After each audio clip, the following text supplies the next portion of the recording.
الحمد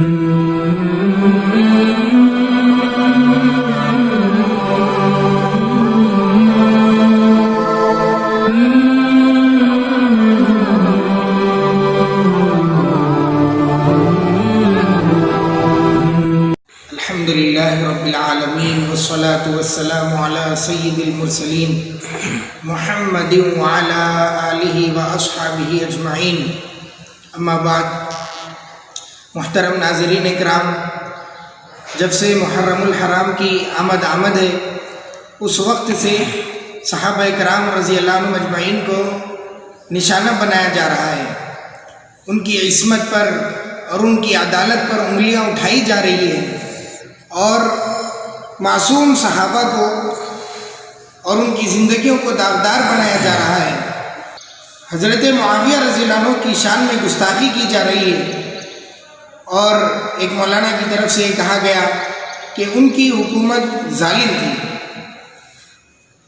حضرت امیر معاویہ رضی اللہ عنہ کے مناقب ہم نے پہلے بھی بیان کیے تھے، لیکن اب پھر یہ وضاحت کر دینا چاہتے ہیں کہ حضرت امیر معاویہ رضی اللہ عنہ کی حکومت کیسی تھی یہ آج ہم اور آپ فیصلہ نہیں کر سکتے. ان کی حکومت اور ان کی امارت کے گزرے ہوئے 1400 برس ہو گئے،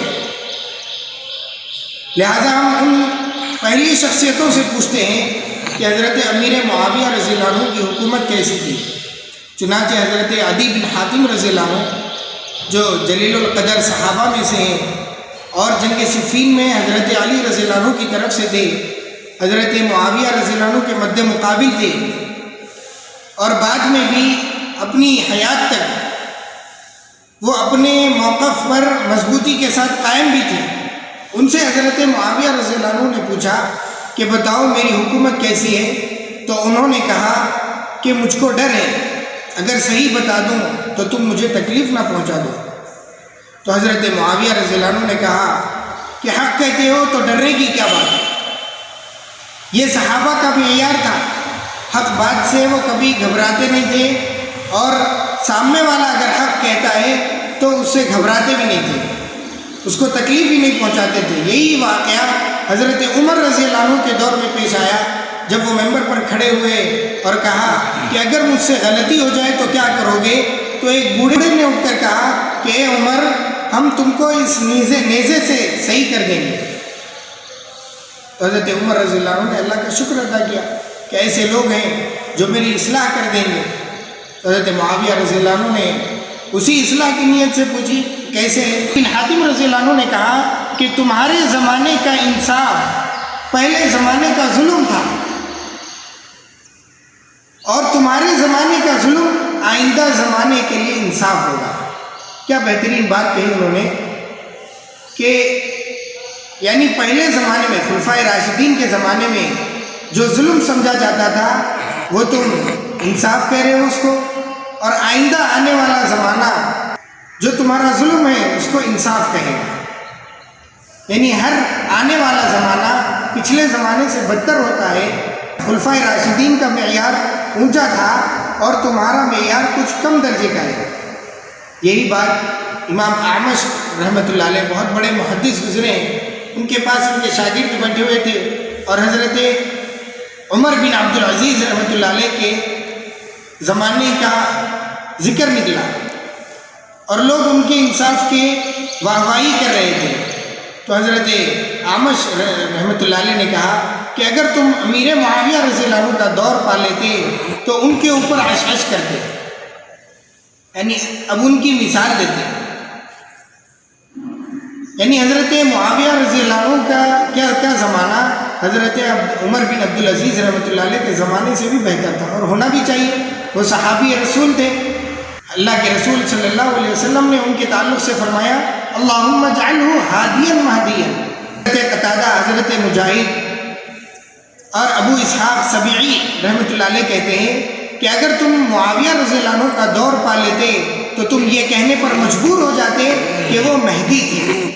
مہدی یعنی ہدایت یافتہ، چونکہ نبی اکرم صلی اللہ علیہ وسلم نے دعا بھی دی تھی ان کو کہ اللہم اجعلہ ہادیا مہدیا، اے اللہ معاویہ کو تو لوگوں کے لیے ہدایت دینے والا اور ہدایت یافتہ بنا.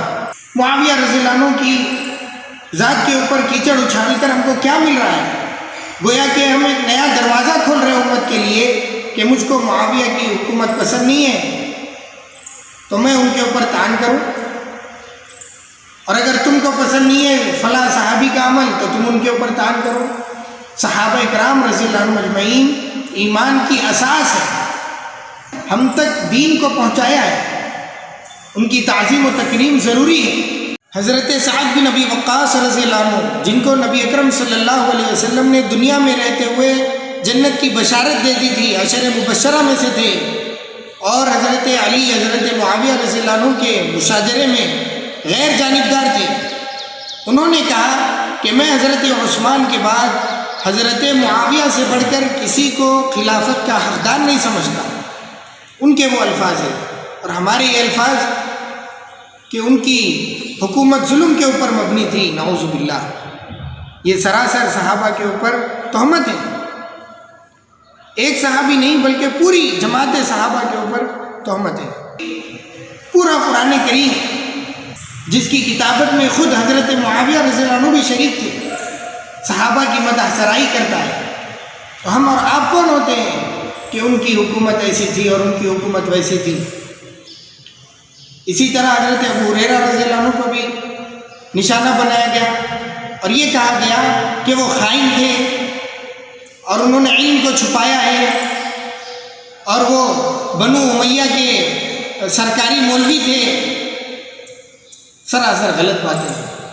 حضرت ابو ہریرہ رضی اللہ عنہ ان جلیل القدر صحابہ میں سے ہیں جن کو مسلسل نبی اکرم صلی اللہ علیہ وسلم کی صحبت ملی، کبھی وہ خائن نہیں ہو سکتے، بلکہ وہ تو دلیر تھے۔ مسجد میں جیسے ہی اذان ہوئی، مسجد میں بیٹھا ہوا تھا، عبادت کر رہا تھا، مسجد کی یعنی اذان ہوئی نماز کے لیے تو وہ مسجد سے باہر نکلنے لگا، تو اللہ کے حضرت ابو ہریرہ رضی اللہ عنہ نے کہا کہ فقد عصى ابا القاسم صلی اللہ علیہ وسلم، کہ اس نے نبی اکرم صلی اللہ علیہ وسلم کی نافرمانی کی۔ اور جب حضرت ابو ہریرہ رضی اللہ عنہ مروان بن حکم کے گھر گئے تو وہاں پر انہوں نے دیکھا کہ اس کی دیوار کے اوپر تصویریں لگی ہوئی ہیں، تو انہوں نے مروان بن حکم کے گھر میں وہیں ٹھہر کر کہا کہ میں نے نبی اکرم صلی اللہ علیہ وسلم کو فرماتے ہوئے سنا کہ اس سے بڑا کون ظالم ہوگا جو اللہ کی تخلیق کی طرح تخلیق کرے، تصویریں بنائے، اگر وہ چاہے تو ایک ذرہ پیدا کر کے بتائے۔ تو حضرت ابو ہریرہ رضی اللہ عنہ کی شخصیت ڈرنے والی نہیں تھی، اور ایسی نہ جانے کتنی چیزیں شیعیت میں گھڑی ہے، بہت ساری۔ ابو ہریرہ رضی اللہ عنہ کو وہ تو طعنہ دیتے ہیں، ان کی ذات کو مجروح کرتے ہیں۔ حضرت ابو ہریرہ رضی اللہ عنہ ایک مرتبہ مسجد میں بیٹھے ہوئے تھے، ایک آدمی صفوں کو پھلانگتے ہوئے، جمعے کا دن تھا، صفوں کو پھلانگتے ہوئے امام سے قریب بیٹھنے کی کوشش کر رہا تھا۔ حضرت ابو ہریرہ رضی اللہ عنہ نے کہا کہ میں نے نبی اکرم صلی اللہ علیہ وسلم کو فرماتے ہوئے سنا کہ جمعے کے دن 2 فرشتے مسجد کے دروازے پر بیٹھ جاتے ہیں، اور جب امام خطبہ شروع کر دیتا ہے تو وہ اپنا رجسٹر بند کر کر خود خطبہ سننے میں مصروف ہو جاتے ہیں۔ حضرت ابو ہریرہ رضی اللہ عنہ کی شخصیت ایسی تھی جو امر بالمعروف نہی عن المنکر سے کبھی نہیں ڈرتی تھی۔ ان کے اوپر نہ جانے کیوں اتنی دشمنی آ گئی، تاکہ امت کا اعتماد صحابہ پر نہ رہے اور وہ صحابہ کی حدیثوں کو چھوڑ دے۔ بہت ساری روایتیں ابو ہریرہ رضی اللہ عنہ کی طرف منسوب کر کے گھڑ دی گئی ہیں جو شیعیت کی طرف سے۔ ہم آپ کو بتاتے ہیں کہ کان معاویۃ اذا اعطى ابا ہریرہ سکت واذا امسک عنہ تکلم، کہ معاویہ رضی اللہ عنہ جب کبھی ابو ہریرہ رضی اللہ عنہ کو کچھ دیتے تھے تو ابو ہریرہ رضی اللہ عنہ خاموش بیٹھے رہتے تھے، اور جب معاویہ اپنا وظیفہ بند کر دیتے تو ابو ہریرہ بکنے لگتے تھے، نعوذ باللہ۔ یہ ایک غلط بات ہے۔ وہ واقعہ بھی وضع کر دیا گیا جو وعظ میں بھی سننے میں آیا کہ حضرت ابو ہریرہ رضی اللہ عنہ کو مزیرہ نام کی کوئی چیز تھی جو اس وقت بنا کرتی تھی، کوئی ڈش تھی، وہ پسند تھی، اور وہ حضرت معاویہ رضی اللہ عنہ کے پاس بنتا تھا، تو حضرت ابو ہریرہ رضی اللہ عنہ دسترخوان پہ معاویہ رضی اللہ عنہ کے پاس چلے جاتے اور ان کے ساتھ شریک ہوتے، اور نماز حضرت علی رضی اللہ عنہ کے پیچھے پڑھتے۔ یہ سب غلط باتیں ہیں، صحابہ ایسے نہیں تھے، حضرت ابو ہریرہ رضی اللہ عنہ ایسے نہیں تھے۔ اب یہ باتیں 1400 سال کے بعد پھر اچھالنے کا مطلب کیا ہے؟ آپ اپنی زبان کو گندا کریں گے تو لوگ آپ کو گالیاں دے کر ان کی زبانیں بھی گندی ہوں گی، لوگ آپ کے اوپر طعن کریں گے۔ ذرا سوچئے، اور صحابہ اکرام رضی اللہ عنہ اجمعین کے اوپر طعن و تشنیع کے سلسلے کو بند کیجیے۔ آمین۔ وآخر دعوانا الحمد للہ رب العالمین۔